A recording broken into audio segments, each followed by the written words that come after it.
Баршаңызға сәлем. Осы анториум гүлін өлтіре беріп шаршадыңыз ба? Онда видеоны соңына дейін қараңыздар. Маған осындай анториум гүлі қарасаңыздар, отырғызып егіп беруімді сұраған болатын. Қыздар тамырын ашып, осылай барлығын босатып алдым да, осындай торфяной стаканчигі болады. Қыздар, соны міндетті түрде алып тастаңыздар. Егер де торфяной стаканчигін алмасаңыздар, онда оның гүлдің сердцевинасы деген ортасы шіріп кетеді.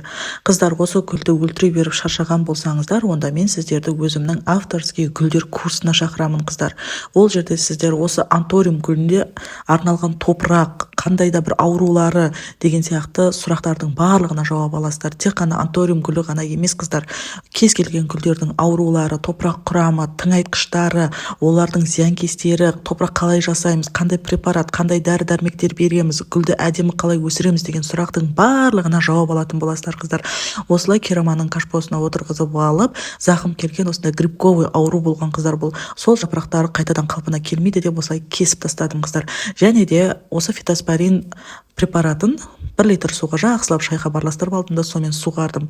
Және де стресстен шығару үшін, адаптациядан шығару үшін қыздар циркон шаштым. Бұл менің гүлім емес, қыздар, маған пересадка жасап отырғызып беруімді сұранған болатын. Қыздар, дәл осылай керемет қылып отырғызып қойдым.